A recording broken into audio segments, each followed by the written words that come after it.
မင်္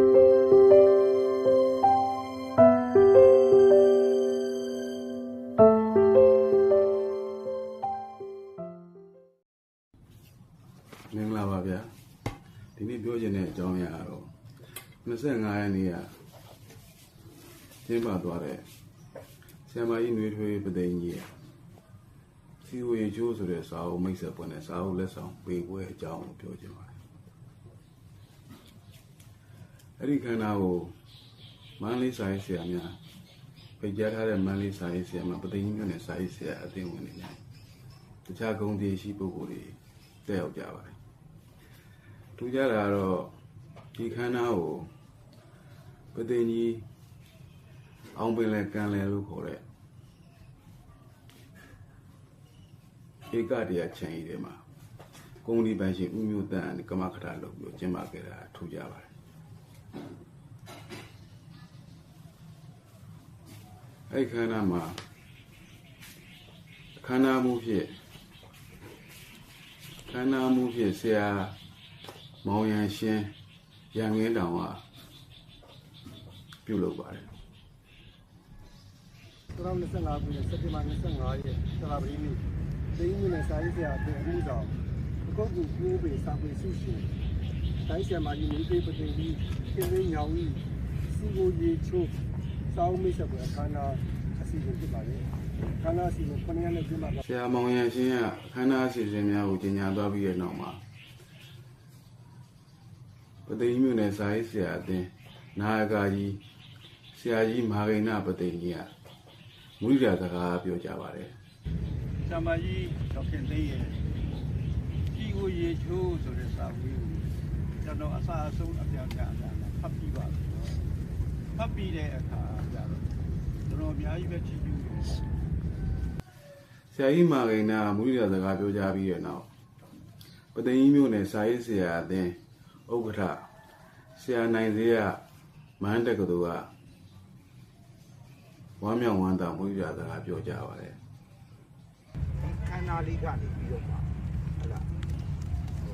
အားလုံးရဲ့စံထားတွေနဲ့ဖတ်တူတယ်ကျွန်တော်ဆရာမကြီးကိုလည်းဟုတ်လားဒီကောင်းလည်းပြတာပို့တာပါကျွန်မနှွေးထွေးပသိမ်ကြီးနေတော့ခင်သိန်းညောင်ဦးအနေနဲ့ဒီစာပေတွေကိုဆက်လက်ပြီးတော့ရေးသားချစ်မြင့်တဲ့နေရာမှာအသက်ရာကျော်ရှိပါစေစာအုပ်ရာကျော်ထုတ်ဝေနိုင်ပါစေစုပေါင်းရာကျော်လေးရရှိနိုင်ပါစေလို့ပြောချရင်းနဲ့ကျွန်တော်အနေနဲ့ဟလာဒီညမှာပဲကျွန်တော်အနေနဲ့ပြောချင်ပါတယ်အားလုံးကိုကျေးဇူးတင်ပါတယ်ဆရာနိုင်စေရပြောကြပြီးတဲ့နောက်ပိုင်းမှာစာရေးဆရာဦးမြင့်သိန်းပညာရေးဖြိုးဓမ္မအလင်းရလည်းပဲဆရာမကြီးနှွေးထွေးပသိမ်ကြီးရဲ့စာအုပ်ပေါ်မှာဝမ်းမြောက်စကားပြောကြပါတယ်ဘလို့ပြည့်စုံသွားတဲ့အပြင်ကြီးရတဲ့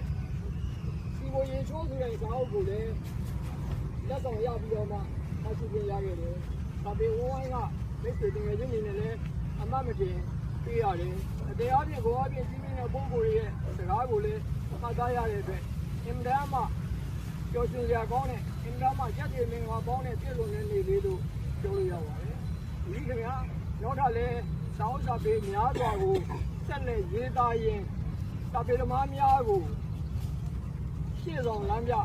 အမြတ်ထာဝရပြုလုပ်ပေးနိုင်ပါစေလို့ဆုတောင်းဆရာမြင့်သိန်းပညာရေးပြောကြပြီးတဲ့နောက်ပသိမ်မြို့နယ်စာရေးဆရာအသင်းဒုဥက္ကဋ္ဌဆရာစောနန်းမြေအောင်ကမုရိဒစကားပြောကြပါတယ်ကမ္မရဲ့စီကိုရေချိုးဆိုတဲ့စာအုပ်ကလည်းခန္ဓာအနေနဲ့ပါပေါ်လာတဲ့တန်ကြဒီနေ့ဟုတ်တယ်သမားကြီးရောဆရာဦးမိုးတာရောဆရာမကိုင်းရောတာဖတ်ရောဒီတက်ရောက်လာကြစာပေပညာရှင်ကြီးတွေပါဒီစာအုပ်နဲ့ပတ်သက်ပြီးတို့ညကိုရရင်နဲ့ဒီပြည်အကျိုးတိုင်းပြည်နဲ့လူမျိုးအတွက်မျိုးဘာသာအတွက်ဒီကျုပ်တစ်ခုခု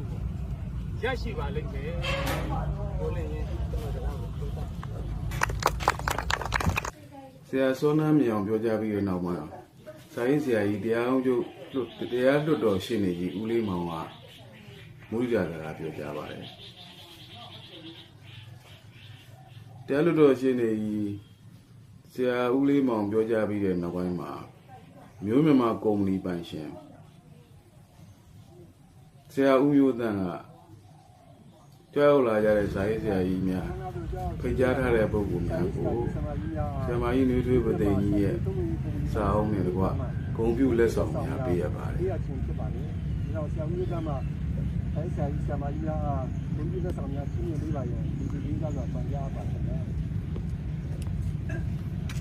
ဒီလိုမျိုးလောက်လို့ဟိုးဟိုးပတ်ကပွဲနေပုံရမှာ။ဟာရပါတော့ဆောင်းတော့ဆောင်းတော့ပါတော့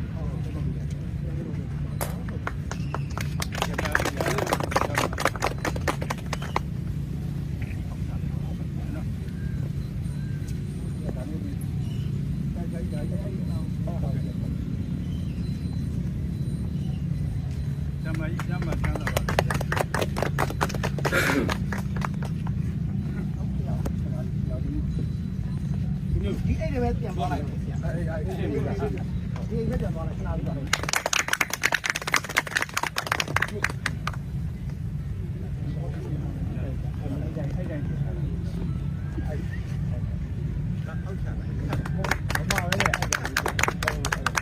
ဆရာဦးမျိုးတန်းကဂုဏ်ပြုလက်ဆောင်ပေးပြီးတဲ့နောက်မှာတော့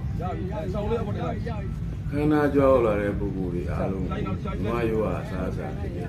အကျော်ဆုံးနဲ့ကောင်းခြင်းပေါင်းလက်ဖေးတို့နဲ့ပြန်ပဲ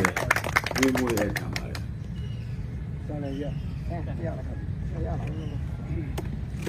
အဲ့တော့ဆရာမကြီးနှွေးထွေးပသိမ်ကြီးရဲ့စာအုပ်ကိုကျွန်တော်ရရှိပြီးတဲ့နောက်ပြေးလာပါရှိတဲ့အခါဒီစာအုပ်မှာကျွန်တော်တို့ကမျိုးမြန်မာကုမ္ပဏီပိုင်ရှင်ဆရာဦးမျိုးတန်းရဲ့စိုက်ပျိုးရေးနဲ့ပတ်သက်တဲ့ဘုဒ္ဓတာတွေစိုက်ပျိုးစုရရှိခဲ့တဲ့စိုက်ပျိုးရေးစုရရှိခဲ့တဲ့အကြောင်းအရာတွေနဲ့အမှားသာရေးထားတာကိုတွေ့ရပါတယ်။နောက်ဆရာအောင်ကျော်ထွန်းပသိမ်ကြီးရဲ့အမှားသာစိုက်ဆရာတင်ဥက္ကဋ္ဌနိုင်ဆရာမန်းတက္ကသိုလ်ရဲ့အမှားစာဆရာမောင်ရန်ရှင်းရန်ကန်းတောင်တို့ရဲ့အမှားစာတို့နဲ့ဖော်ဖော်ရရတွေ့ရှိရပါတယ်။ဆရာမကြီးနှွေးထွေးပသိမ်ကြီးရဲ့စာအုပ်ကိုကျွန်တော်တို့ကခြုံငုံသုံးသပ်ရမယ်ဆိုလို့ရှိရင်ကြီးလက်ရနံ့ဓမ္မရနံ့လေရနံ့တင်းတဲ့စာအုပ်လိုပဲလေကျွန်တော်ကပြောလို့ရပါတယ်။စိုက်ပေးဘူးသူတွေရမယ်။ဒီအပြင်ခီးသွွားဆောင်းပါးလေးတွေလည်းပါတယ်ဆိုတော့ဒေသန္တရဘူးသူလေးကျွန်တော်တို့ကရမယ်။ဗမာလူမျိုးတွေရဲ့လေနဲ့ပတ်သက်ပြီးတော့ယူဆလေးတွေလှုပ်ဆောင်ပုံလေးတွေကိုလည်းပဲကျွန်တော်ကဘူးသူတာရတယ်။ကျမ်းမာရေးဆောင်းပါးလေးတွေပါတယ်ဆိုတော့လည်းကျမ်းမာရေးဘူးသူတာရပါတယ်။ဆိုတော့ဆရာမကြီးနှွေးထွေးပသိမ်ကြီးရဲ့ဆရာမကြီးနှွေးထွေးပသိမ်ကြီးရဲ့စီကိုရေချိုးဆိုတဲ့စာအုပ်ဟာကျွန်တော်တို့ဘူးသူတာပေါင်းများစွာသုဒ္ဓယတပေါင်းများစွာပြီးတဲ့စာအုပ်ပေါင်းတို့ဖြစ်တယ်လို့ကျွန်တော်အနေနဲ့ပြောချင်ပါတယ်။ကျွန်တော်ပြောကြသမျှလက်ရှိနားထောင်ဝေးတာကိုကျေးဇူးတင်ပါတယ်။နောက်လည်းပဲခုလိုမျိုးကြုံလို့ဆိုရင်စာအုပ်လေးတွေ